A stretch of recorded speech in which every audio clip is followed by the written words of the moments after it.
Então, boa tarde a todas e a todos. Sejam bem-vindos a mais um bate-papo criminal, nosso projeto do Grupo Desencarcerando aqui na UFCS. Hoje temos a honra de receber meu querido amigo Mário, né, que vai tratar sobre o tema que ele abordou na sua dissertação de mestrado. Mário, seja muito bem-vindo à nossa instituição, né, é um orgulho e uma satisfação muito grande ter a tua presença aqui hoje, né, para compartilhar um pouco da tua experiência profissional e acadêmica, né. Quero também cumprimentar todos os presentes que estão sempre apoiando aí o nosso projeto de extensão, para vocês que a gente faz todas as nossas atividades extracurriculares, né, e saudar aí meu querido parceiro de luta, meu querido amigo Pedro, professor Pedro, né. Pedro, tudo contigo, né? Obrigado aí pela parceria. Então, uma boa tarde de novo, né? Todos aí, principalmente ao Bruno e ao Mário. Feliz pela aceitar o convite também para dividir um pouco das angústias aí da defesa, né? Eu sou advogado, também vi um pouco da questão da audiência criminal e o Mário acho que mais intensamente. Mário, desculpa, mas eu não vou ter a pretensão de falar o teu sobrenome corretamente, tá? Deixo depois para ti, para falar para nós. Mas o Mário, para quem não conhece, é defensor público, mestre em ciências criminais, defensor público, né? Então, e presidente agora da associação. Acho que o currículo fala por si só. E Mário está com a palavra aí para conversar um pouco com a gente. Bom, muito obrigado, querido Bruno, nosso colega, amigo, né, de tantas lutas aí nas ciências criminais. Acabamos sempre nos encontrando e hoje tive aqui, vou cometer em confidência, tive o prazer de almoçar com o Bruno, fazia tempo que a gente não se encontrava e foi muito bacana a gente ver que a gente sempre vai trilhando caminhos diferentes na advocacia, o Bruno, né, na academia, eu na defensoria pública, na política institucional também, e sempre muito conectados com algumas questões que são problemáticas de raiz. Então, uma saudação especial, muito obrigado pelo convite, e tomara que em breve a gente possa aí fazer eventos presenciais também nessa parceria entre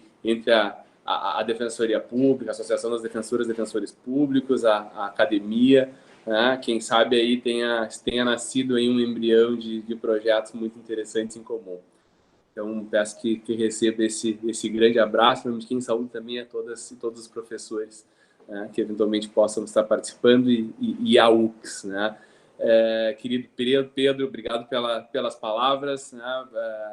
Também nosso parceiro aí de defesa criminal, é uma causa de vida, uma razão de vida, muito mais que um trabalho, é algo que nos consome, que nos traz angústias, que nos traz inquietações, e penso que a pesquisa acadêmica ela é praticamente uma necessidade para todas e todos que têm inquietações quanto à atuação e quanto às injustiças da própria justiça. Eu costumo pensar que poucas coisas doem tanto quanto as injustiças da própria justiça.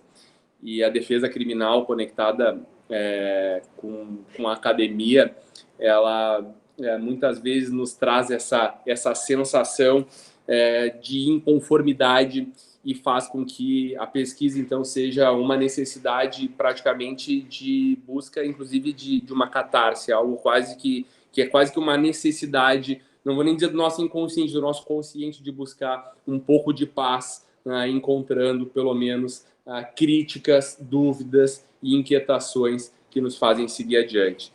Pedro, então, em teu nome também saúdo, né, todos os advogados, e vejo aqui várias outras pessoas estão com a câmera fechada. Infelizmente a gente não consegue se encontrar presencialmente nesse momento, mas agradeço pelo carinho de estarem aqui dispostos aí nesse horário a participar dessa conversa. Saudar a UFCS, né, a entidade por quem temos o máximo respeito, né? Uma das universidades de ponta do estado do Rio Grande do Sul, que vem mostrando a que veio já com uma grande ampliação, diversos campos. Vejo que a inovação, a busca pelo investimento na ciência é fundamental, e a pandemia de coronavírus vem nos mostrar isso de uma forma muito direta e muito dura. Então, é uma honra, um prazer, a primeira vez que participo de evento na UX. Participei de muitos eventos na FSG, já em Caxias do Sul, presenciais, e agora tendo o prazer de participar aqui na UX, para mim realmente um momento muito especial. Então, sem mais delongas, se permitirem entrar um pouquinho, então uma conversa muito informal. Aí, Robson, beleza? Bacana ver, né, a galera engajada aí nesse projeto. E me corrijam, por favor, Pedro, Bruno. Não quero aqui trazer academicismos e aprofundar questões que, claro, eu deixo à disposição. Se alguém quiser, compartilhe minha dissertação com o maior prazer. Tá? Tem o PDF dela. Mas entrar mais nas questões mais práticas mesmo, só fazer uma breve introdução de um ponto que eu acho que é essencial para a gente compreender esse fenômeno que está por trás desse punitivismo desenfreado que desemboca, né, dentro do contexto de pandemia, nessa realização, na forma de realização de audiências criminais virtuais. É impossível falar disso sem falar sobre neoliberalismo como racionalidade. E aqui faço um convite, vale a leitura de uma obra. Mas eu não quero pesquisar neoliberalismo. Tá bem, então tu não vai entender nada de nada. Tá? Porque assim, tu não vai entender a atualidade sem estudar neoliberalismo. Né? Tudo está conectado. Mas o que isso tem a ver com audiência? Tudo a ver. Tem tudo a ver, porque o neoliberalismo vai muito além de uma questão econômica. É uma racionalidade política e que coloniza todos os setores e, evidentemente, que coloniza também a justiça criminal. E existe um livro chamado A Nova Razão do Mundo, né, do Dardot e do Laval, e eu diria que, vou ser ousado aqui, tá?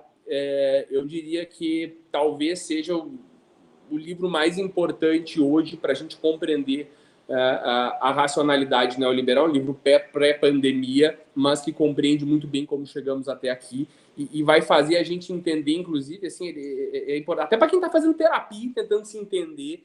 Ele é um livro que vai falar sobre a nossa própria racionalidade, nossas próprias formas de agir, de agir e de pensar empresarialmente, né, na nossa vida, até mesmo pessoal, muitas vezes, até na academia, às vezes a gente acaba sendo colonizado por essa lógica de produtividade, de eficientismo, de ser uma empresa de si, né, mas tem tudo a ver, isso é tudo, é simplesmente tudo. Tem 1000 obras, o Bruno hoje me indicou uma maravilhosa, mas essa eu acho que é essencial, então fica aqui, com toda a humildade, dar essa pequena dica de leitura. Por que eu estou dizendo isso? Porque quando a gente vai estudar neoliberalismo, a gente compreende o que está por trás de algumas palavras como governamentabilidade. A governamentabilidade que vem, né, essa governamentabilidade empresarial que está impregnando o sistema de justiça, está impregnando as agências punitivas. Por que eu estou dizendo isso? Porque muito além do neoliberalismo ser uma lógica econômica, tá, que busca, em síntese, retirar a boa parte da atuação democrática das decisões políticas e colocar nas mãos do setor privado, na parte liberal do termo, ele vai muito além e busca também fazer com que, como essa lógica, essa racionalidade política, ela é uma geradora de mais desigualdade, de mais pobreza e de, evidentemente, mais insatisfação, ela precisa trabalhar com diversos mecanismos para contenção dessas massas que são, evidentemente, subjugadas por esse sistema. E uma das formas em que se faz isso é se retirando o Estado de alguns setores que são interessantes para o setor privado, mas tornando o Estado muito forte em alguns setores que são setores de repressão. setores que estão destinados à contenção de massas. Então, quando a gente está vendo lá imposição de dificuldades à liberdade de manifestação, por que determinadas manifestações sociais são tão reprimidas e outras são tão toleradas? E até incentivadas, inclusive, por setores aí da comunicação, por setores das próprias polícias. Por quê? Por que determinadas condutas, determinados discursos são tão atacados? Porque você precisa de um Estado forte, né, para conter. Mas mais do que isso, né? E, claro, isso vai justificar o porquê que as agências punitivas acabam num sistema que, em tese, deveria ser mais liberal, e aí vem daí. E esse livro ele é muito interessante porque ele mostra quando que o neoliberalismo rompe com o liberalismo clássico e explica essas diferenças.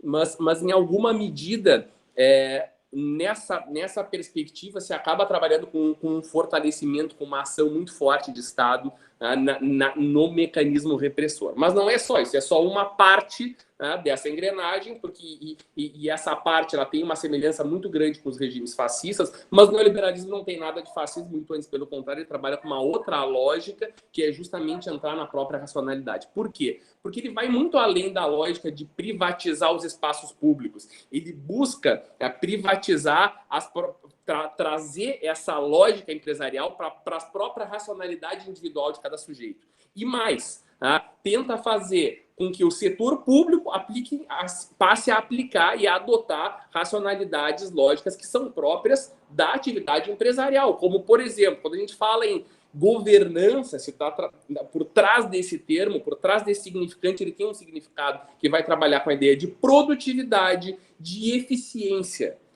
Essas duas palavrinhas-chave, produtividade e eficiência, vão compor o que muitas vezes na iniciativa privada se consegue delinear de uma forma muito clara, porque ali você busca a obtenção de lucro, são utilizadas, então, para trabalhar na racionalidade, na busca de transformar o setor público em algo muito mais parecido com o setor privado, só que ignorando que a lógica do serviço público é absolutamente distinta da lógica do setor privado. Então, números, boas práticas, então toda essa lógica vai permeando o sistema público e vai fazendo com que se trabalhe com...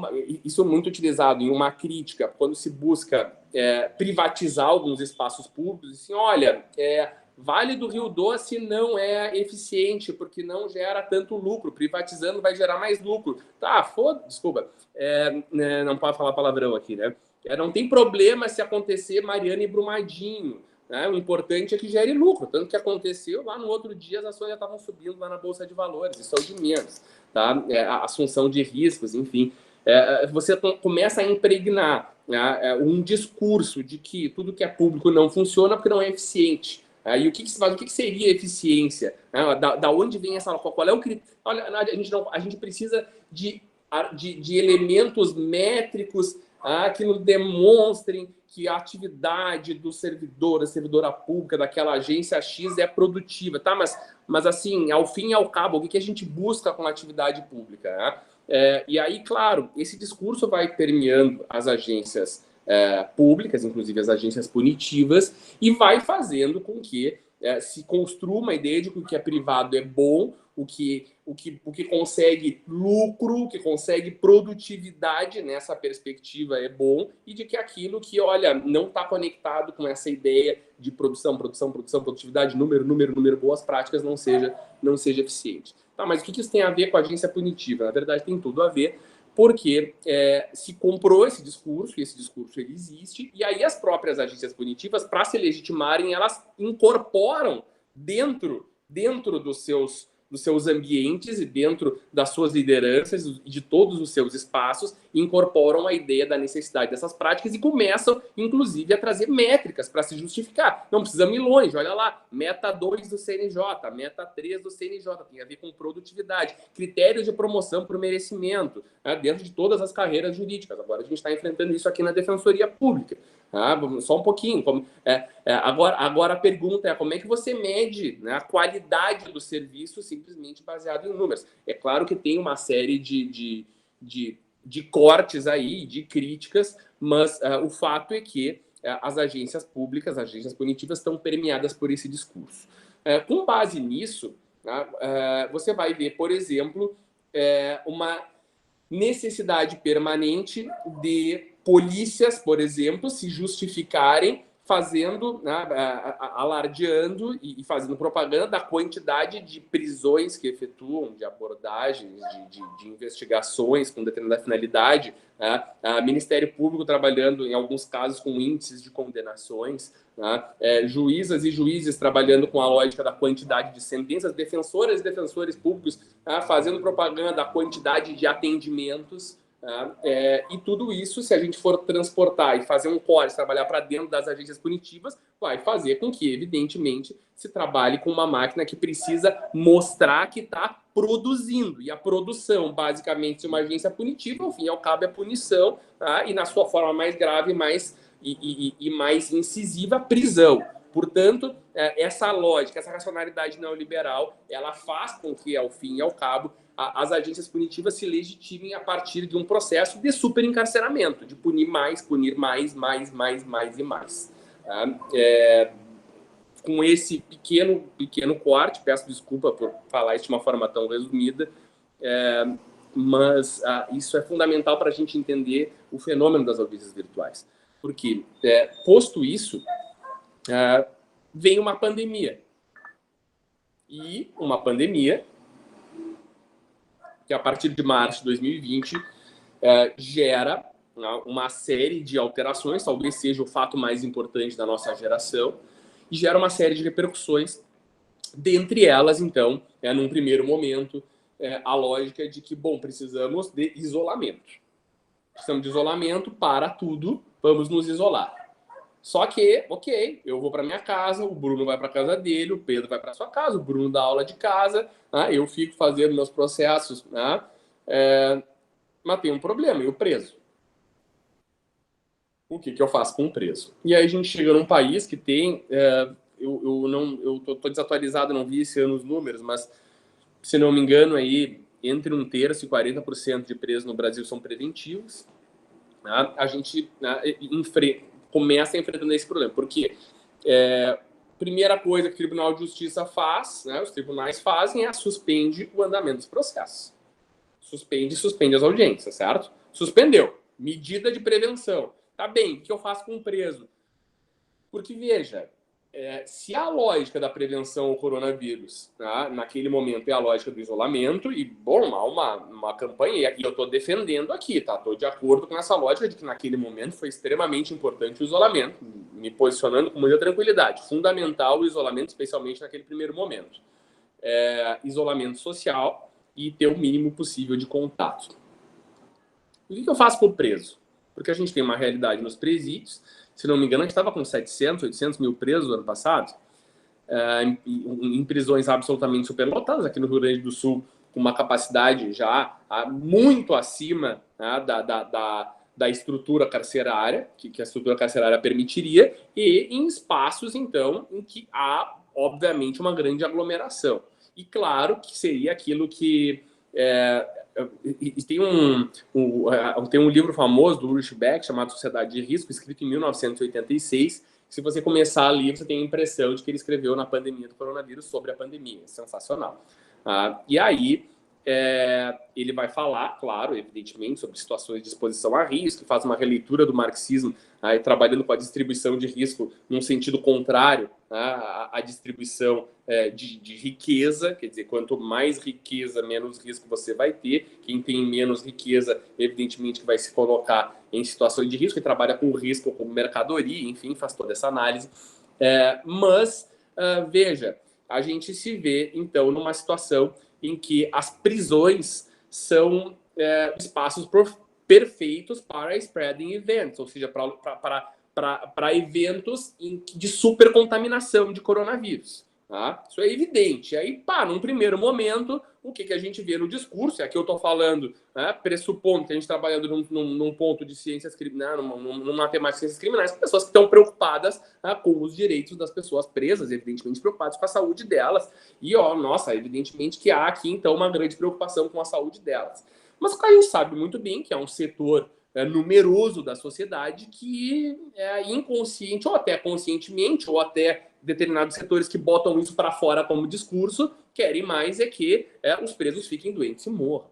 Tá? Mas ainda assim, numa estratégia política, democrática de construção de consenso, ou pelo menos de construção de maioria, como argumento de convencimento, a gente usa lá do Ulrich Beck o que ele chama de efeito bumerangue. Que é o seguinte, olha, tudo bem, tu não tá nem aí pro preso, tu quer mais que o preso morra, porque assim, tu nem te imagina nessa situação e tu não tem capacidade de empatia para pensar no preso, mas o seguinte, meu velho, quando der uma supercontaminação no presídio, essa supercontaminação ela vai gerar repercussões fora do presídio. E pode chegar em ti. O que eu tô dizendo é exatamente isso. Tu, juiz, promotor, gerador do risco, pode ser atingido por uma coisa chamada efeito bumerangue. Ou seja, tu manteve um monte de gente presa, aglomerada, super encarcerada, e graças a isso tem um evento de supercontaminação, mais uma superlotação do sistema público de saúde, e talvez em função disso a gente tenha se contaminado, alguém que prestou um serviço, enfim, isso fez com que a tua cidade tenha uma supercontaminação, e isso pode ter sido, em alguma medida, ter efeito de causalidade na tua contaminação. E, bom, esse argumento agora vai colar, tá? Mas claro que não colou. Tá? A gente teve uma pequena redução ali na quantidade de presos provisórios, mas assim, absolutamente, considerando inclusive que teve uma redução grande na quantidade de crimes, né, durante a pandemia, em função do isolamento social, especialmente crimes violentos. Evidentemente que essa redução ela é ínfima. Mas aí a gente pensa, bom, agora vai, mas não foi. Por quê? Porque em nenhum momento se teve coragem de assumir o discurso e dizer o seguinte, olha, eu não estou nem falando condenado aqui. Velho, a gente está numa pandemia. A gente não sabia quanto tempo ia durar o isolamento. Eu não sabia quanto tempo iam demorar as suspensões das audiências presenciais. E tem gente lá presa preventivamente. Eu estou falando, portanto, de inocentes. Então tem pessoas inocentes presas que já estão no regime carcerário, cujas chances de você morrer numa situação de normalidade são 6 vezes maiores do que de você morrer na rua. Tá? Estão lá numa pandemia, presos num sistema carcerário superlotado e são inocentes, porque não tem uma condenação criminal, são, portanto, pessoas inocentes. Então, agora, a gente vai ter, pelo menos, um bom senso e as pessoas que estão presas preventivamente vão ser soltas. Tu vai utilizar outras medidas, vai se ter criatividade. Aconteceu muito pouco. Por outro lado, medidas restritivas aos direitos das pessoas presas foram majoradas. Então, veja só, o cara está lá, preso preventivamente, a mulher está lá, presa preventivamente, por um crime do qual ela é inocente, e muitas são inocentes, mas formalmente todos são inocentes, acho que esse é um ponto importante se destacar. Estão lá num sistema absolutamente desumano, superlotado, num local superlotado, durante uma pandemia que recomenda o isolamento social. E aí, em vez de soltar em função disso, qual foi o que mais aconteceu como medida? Bom, suspensão dos atos processuais, suspensão do direito de visitas, suspende as visitas. Suspensão, restrições, tá? Que quem trabalha tem um mínimo conhecimento da situação carcerária, sabe que muitos presos vivem do que a gente chama do sacolão, da sacola, né? Que é aquilo que o familiar vai levar para que possa trabalhar, possa ser utilizado pela pessoa presa como mantimento. Tá? Então tá lá, a pessoa privada de liberdade recebe lá uma sacola com alimento, com alguma roupa. Isso foi cortado em diversos estados da federação por diversos momentos, foi suspenso. Tá? Então diversas medidas restritivas ao direito que aumentaram e ampliaram esse isolamento foram adotadas. Mas aí, bom, se começa a questionar como que o sistema de justiça ele precisa, se começa a questionar o isolamento para o poder judiciário, enfim, então o sistema de justiça precisa mostrar o quê? Voltamos lá atrás, produtividade e eficiência. O que ele precisa fazer então para a maquininha continuar girando? Achar uma solução que faça com que ele siga produzindo, olha, e não haja então mais encontros presenciais. Daí o juiz, o promotor, o defensor, o advogado, a juíza, a promotora, a defensora, a advogada não vão se encontrar mais na sala de audiência e não vão ter contato com as pessoas. Mas assim, as pessoas vão seguir presas. E esse contato vai seguir sendo presencial. E elas seguem aglomeradas. Então veja que é uma medida que não faz o menor sentido em termos de contenção de pandemia. Mas, enfim, se decide, então, se determina, a partir de um ato do CNJ, que, olha, vamos realizar, então, audiências criminais virtuais, de forma virtual. E aí, então, se edita um ato com uma série de peculiaridades.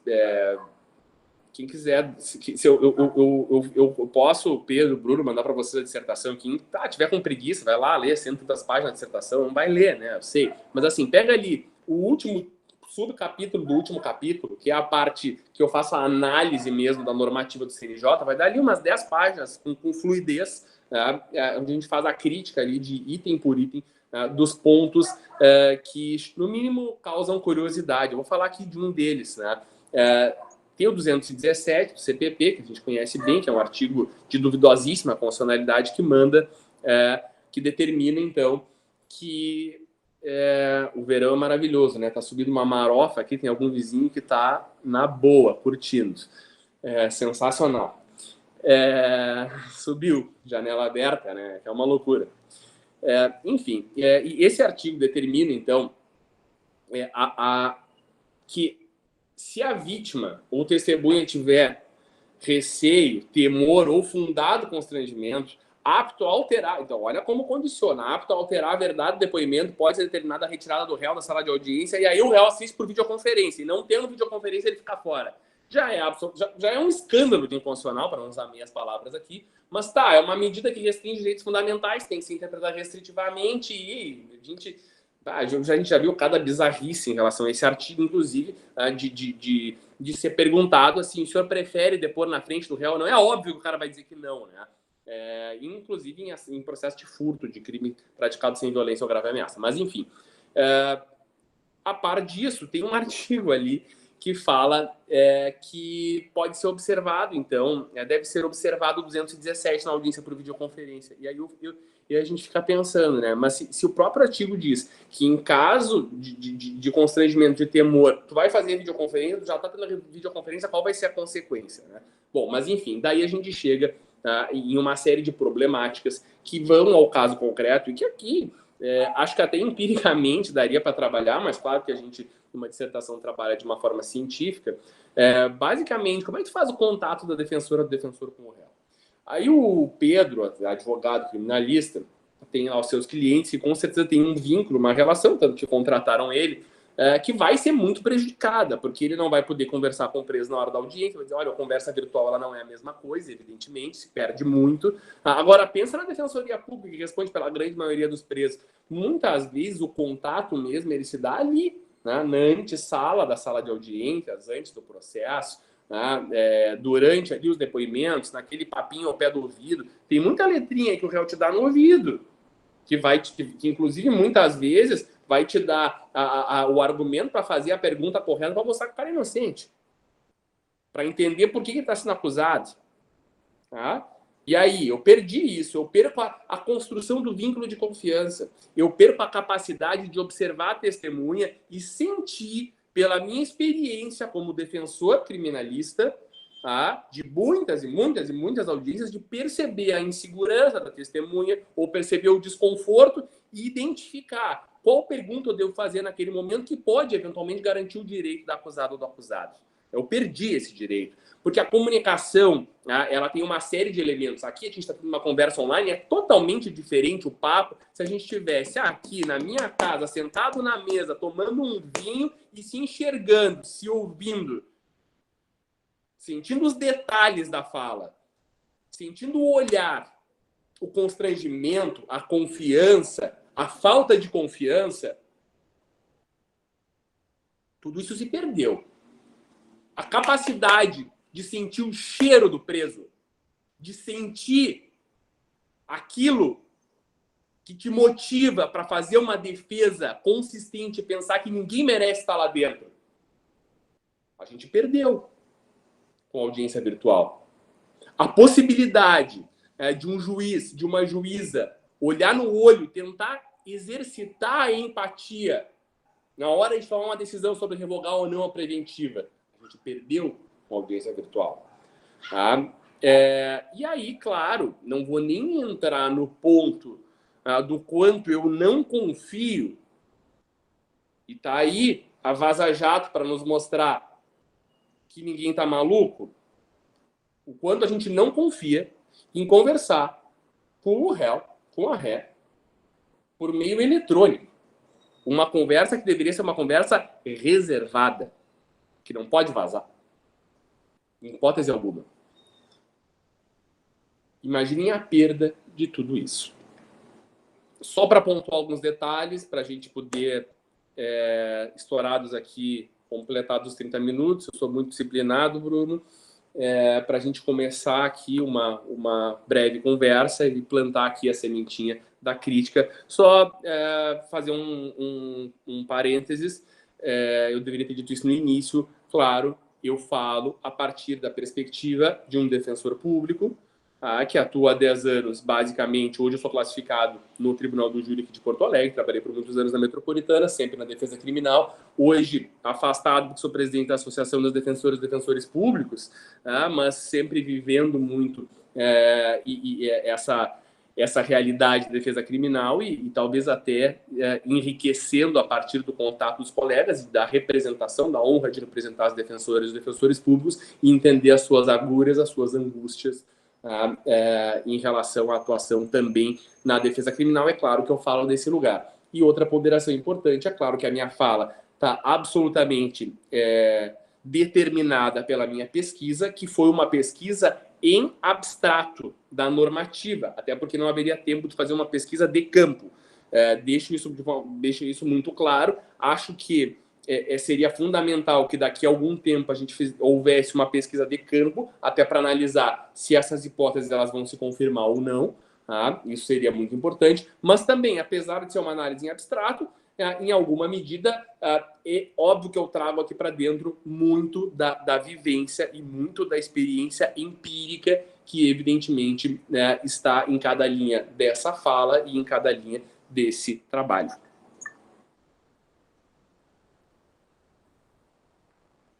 Show de bola, Mário. Muitíssimo obrigado aí pela excelente exposição e pela bela pesquisa realizada, né?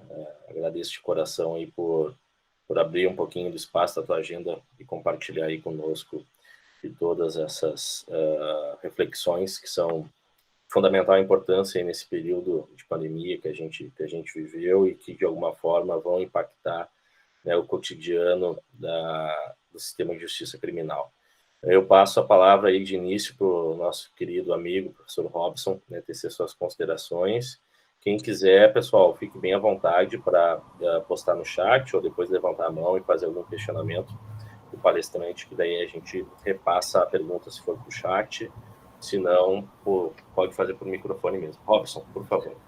Obrigado, Bruno. Um abraço para ti, para o Pedro, para os nossos alunos, em especial para você, Mário. Muito obrigado por ter aceito esse convite do Bruno, por estar aqui enriquecendo esse nosso projeto.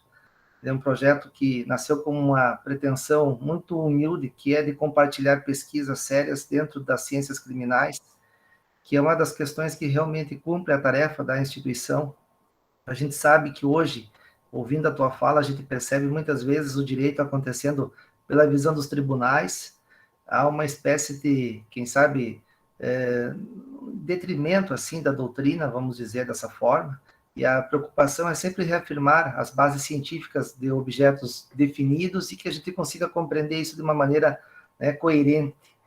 E, de fato, no sistema de justiça brasileiro, a gente tem pouca coerência, né? A gente tem na verdade, muitos fins obscuros, né? Ou seja, há uma deslegitimação enorme por detrás dessa operacionalidade, e eu acho que essa tua avaliação, especialmente pela escolha do tema, já é de suma importância, né? A virtualização de procedimentos na esfera de justiça criminal, e isso, para quem milita, para quem trabalha, você é um sujeito que está ali, né, com um para-choque ali, né, tu está ali naquela comissão de frente da defesa, e essa é uma preocupação que me parece deva ser compartilhada com todo o senso crítico, e o tema merece isso.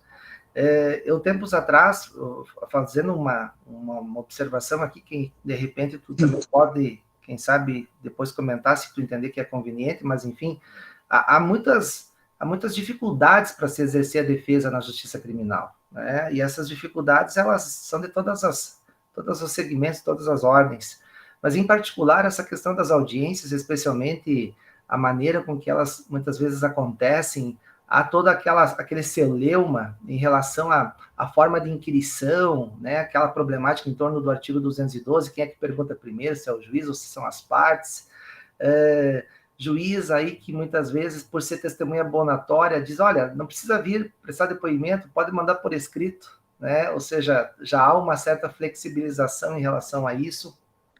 E ao mesmo tempo, o exercício de representação que a audiência de alguma forma promove no universo virtual fica, me parece, aí cada vez mais dentro de um prisma meio de ficção mesmo, né?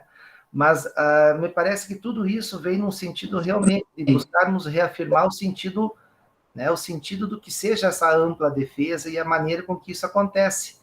E, por certo, que isso vai repercutir depois no Instituto das Nulidades, na discussão se é ou não, ou se há ou não prejuízo em relação àquele ato que está sendo realizado.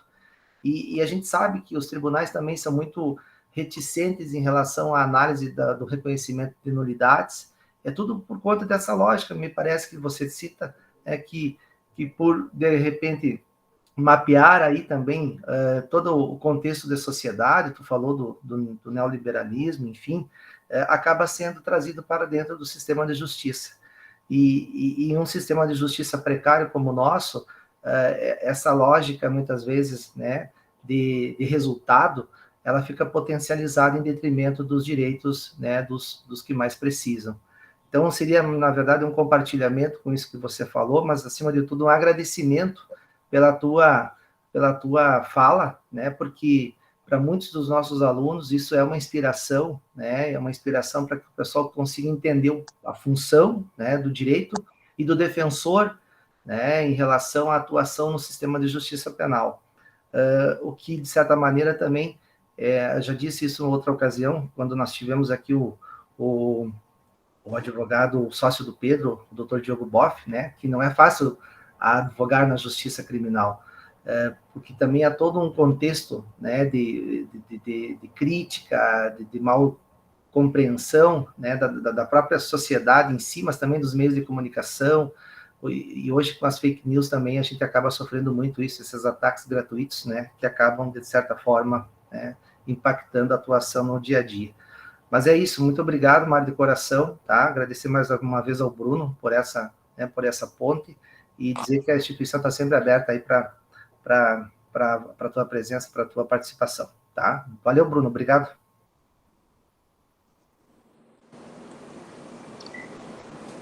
Valeu, Robson. Não sei se o Mário quer falar alguma coisa, se não, Pedro. Estou tentando ler o chat aqui, porque eu tomei uma corneta aqui agora. Eu peguei esse que saltou aqui na frente para não conseguir abrir ele. É o doutor Elmiro, nosso querido aluno de Canela, né? Isso. Deu uma leve brincada contigo. Um abraço, Elmiro. Qual é a zoeira que eu não entendi? Ele não é mais careca? Como é que é o termo agora? Não, a sede da sabedoria avantajada. Ah, sabedoria avantajada, não? Tá bem. Não, eu ia dizer o seguinte, ó. Não é careca, tá? Cabeça raspada, tá? Até parece, né? Sabe, Mário, que tu foi falando, né, a questão das audiências e aquela parte do réu tá aqui do teu lado, né, e dá o pitaco, e com o réu preso, já estavam tendentes a fazer tudo por videoconferência, né, já tinha essa tendência, assim. Mas agora com a questão da pandemia, com a ampliação, né, com o investimento para ter uma sala de videoconferência em quase todos os presídios, pelo menos uma sala, né, se não 2, 3, tu expande isso de uma forma muito grande, né? Tu não tem mais esse contato direto, porque é bem isso. O cliente é a pessoa que o réu é o cara que vai saber o que aconteceu, evidentemente, no fato. Seja ele estando confessando, ele estando negando, ele sabe o que aconteceu, ele sabe o que tem que perguntar para a testemunha. E ele, na hora ali dos questionamentos, é o cara que vai poder te dar não aconteceu assim, ou aconteceu, pergunta isso, coisas que, de repente, no estudo do processo, tu não se percebe, né? Então, eu acho que isso também me dificulta. Tu falou da questão de questionar as testemunhas, eu me lembrei que aquelas técnicas de advogado, né, que gosta de atrapalhar um pouco a instrução do processo. A testemunha está falando e tu não quer aquela resposta dela. Tu interrompe. Tu emenda outra pergunta em cima. Tu sei lá, tu dá um jeito dela parar de responder. Só que na videoconferência tu não consegue isso. A videoconferência tu vai falar em cima da pessoa, a pessoa não tá nem aí. O policial mesmo, ele vai continuar falando o que ele quer. Seja o militar, seja o civil, seja uma testemunha de acusação propriamente, a vítima, ela vai continuar falando. E tu não tem mais essa estratégia, tu não tem mais como fazer perguntas, às vezes, mais capciosas. O cara pode se desfazer. E por algumas ocasiões, quando de testemunha, não sei se tu já passou por isso, ou se tu conseguiu ver isso no estudo que tu fez, é a questão da confiabilidade da pessoa estar sozinha. Tem tudo isso. Porque interrogar policial militar, interrogar policial civil, ou propriamente as testemunhas de defesa do Corréu, por exemplo, qual é a garantia que eu tenho que atrás dela, atrás da câmera não vai ter ninguém? Não tem. Vira a câmera. Sim, eu viro a câmera e o cara vira junto, né? Não tem como. Não, o Robson, até casando, então, todas essas questões ali do 212 e essa questão de não conseguir interromper, né, a resposta. Se a gente for pensar, tem uma coisa que eu vou falar uma coisa aqui anti-acadêmica, tá? Eu fui ser defensor público porque desde criança eu gostava de ver filme de júri. Gostava, achava legal. Basicamente, filme norte-americano, que são os que mais trabalham, né? Claro, depois fomos para literatura e tal. E lá eles têm uma lógica, por mais críticas que se tenha ao sistema, eles têm uma pegada mais adversarial. Não vou nem dizer acusatória aqui, mas adversarial, tá? Não sou aqui... apesar do trabalho falar sobre processo penal, eu fui para dentro da criminologia, fui dar uma quebrada, eu sempre estudei processo penal, mas fui dar uma quebrada, então esse trabalho é na perspectiva da criminologia. Tá? E nesse sistema mais adversarial, se tem a cultura do pergunta e se faz o protesto, a objeção à pergunta, tá? E o juiz decide ali se a pergunta vai ser deferida ou não. Está num sistema que o juiz praticamente não pergunta. Isso é algo que desde que eu comecei a trabalhar, claro, eu tomei posse aqui na Defensoria Pública há 10 anos, mais ou menos, quase 10 anos, eu sempre gostei muito de fazer. O Ministério Público faz uma pergunta indutiva, uma pergunta repetida, eu empurro na pergunta. Só que isso tem que ser feito muito rápido. Por que isso tem que ser feito muito rápido? Porque essa lógica... ela funcionava quando você tinha lá quando o depoimento era, me faltou o termo agora, era digitado ali, datilografado, enfim, quando era máquina de escrever, mas enfim, me escapou o termo agora, tá? Não é degravado, né? Quando ele era, enfim, escrito tomado a termo. Você impugnava, se a testemunha tinha respondido e o juiz deferia a impugnação, ela não ia para o termo, a resposta, né? Então, aquela resposta não constaria nos autos, não ia para a sentença ou no processo do júri, que é mais grave ainda, não estaria ali na degravação ou no áudio, não seria apresentado para os jurados. Como hoje as audiências são gravadas, tá?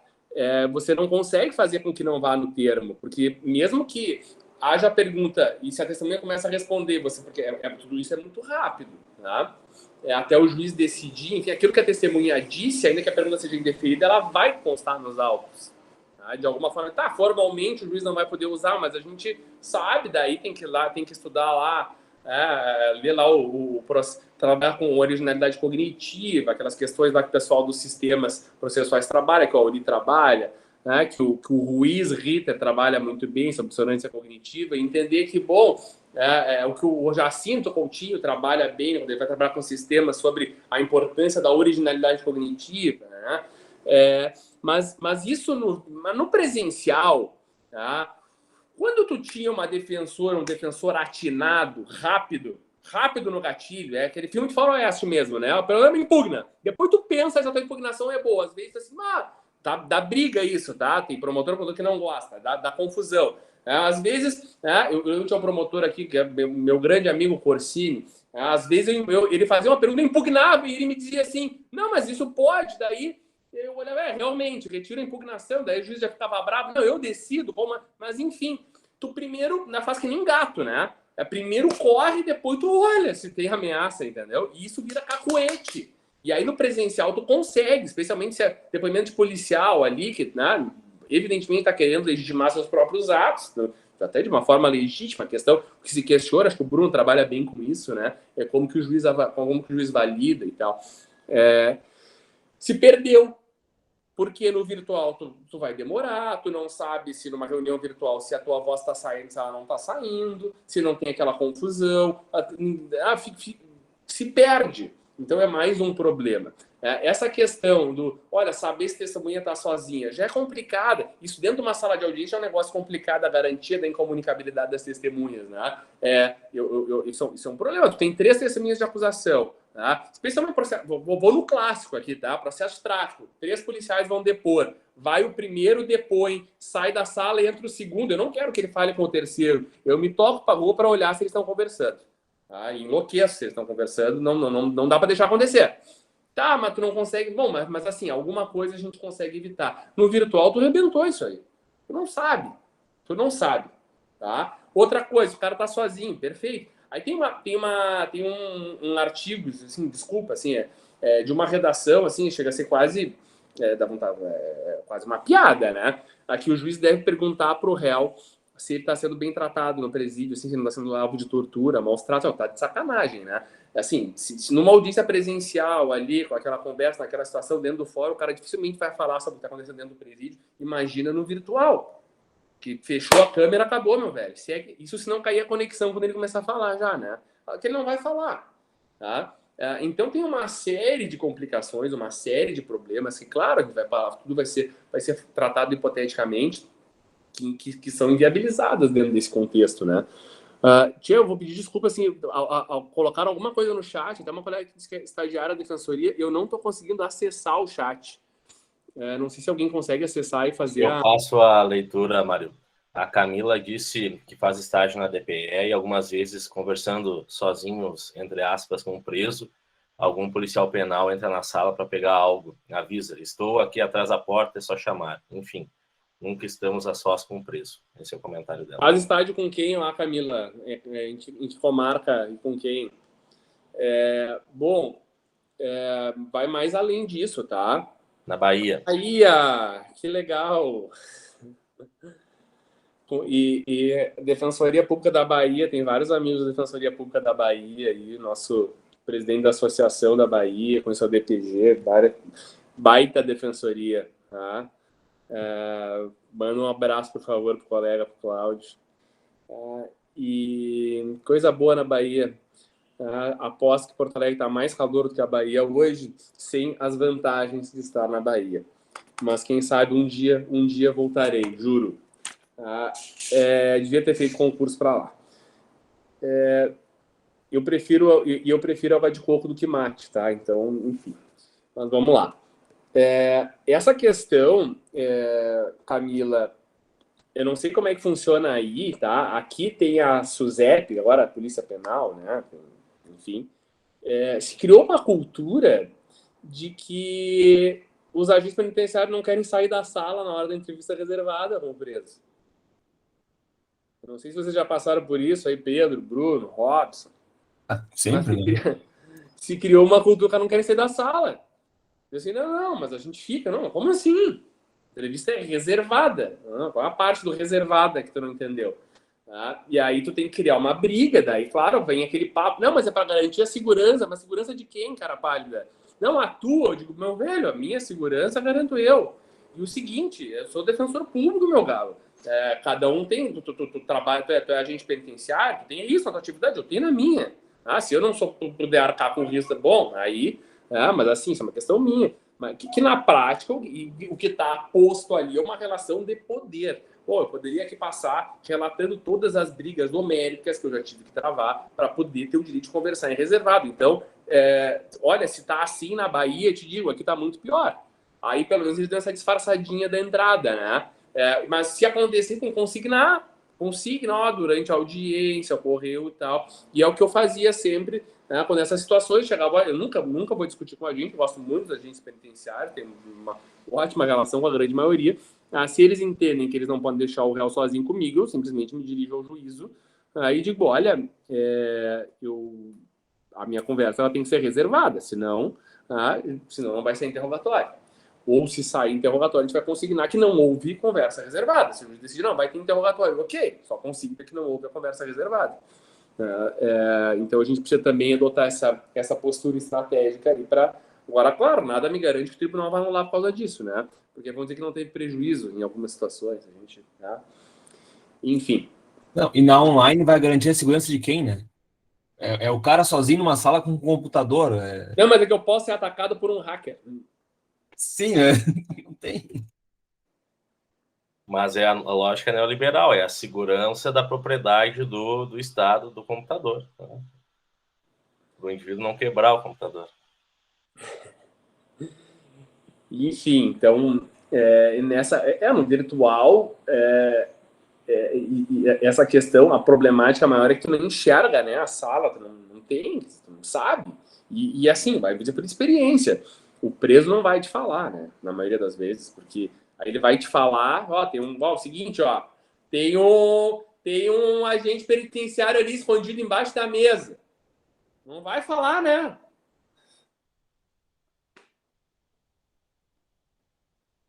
Não, mas aí o regulamento CNJ ali, ele garante que a Defensoria Pública e a OAB poderão inspecionar a sala do presídio.